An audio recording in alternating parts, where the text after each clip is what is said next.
Hey, my peeps. I was killing softly. I'm just gonna tell you a story now.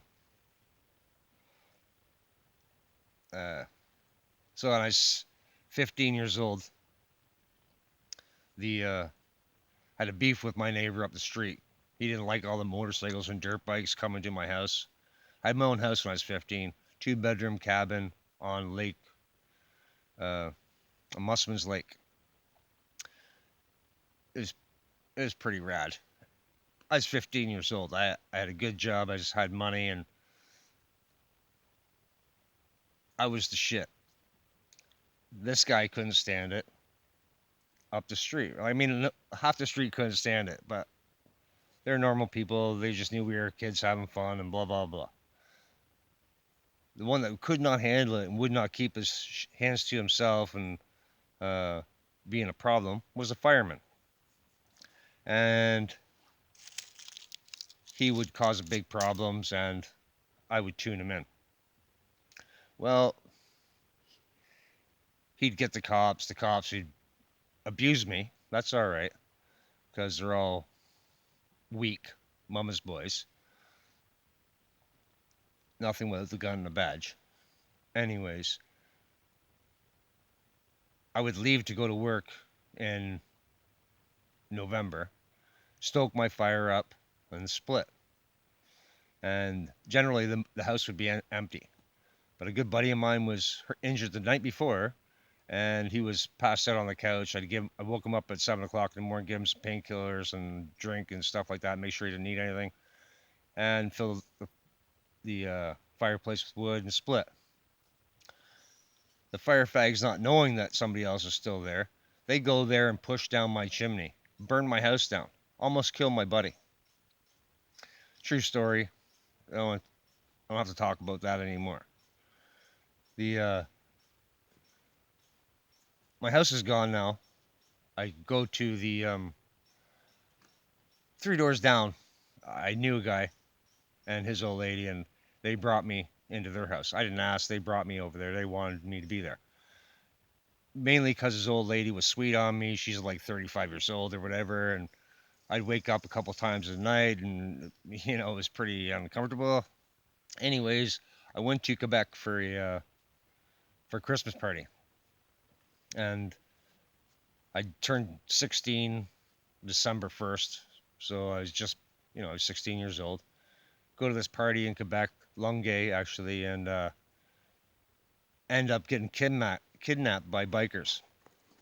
And I'd be with those bikers for about 8 months, 8.5 months, and just all over Montreal, all over Quebec, doing stuff that I could not mention. Anyways, the cops would actually um, get one of the would pull over one of the guys that was driving with me. It was only me and him. Minus 35, minus 40, because Quebec is cold in the wintertime. Was back then, anyways.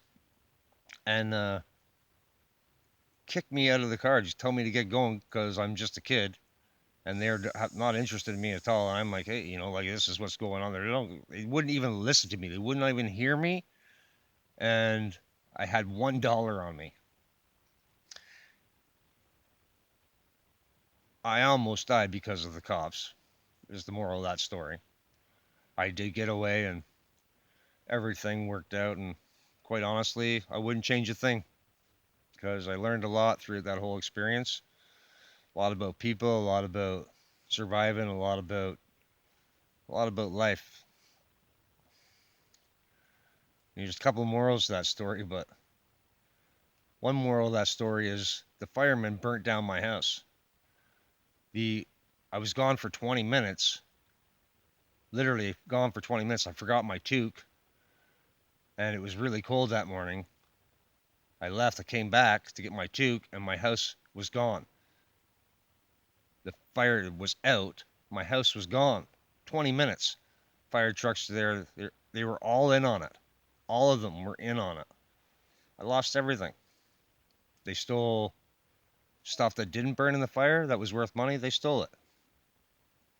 It's crazy. That's like in 1986. You know, the first responders have always been weaponized against the public. People need to think about that. They aren't heroes.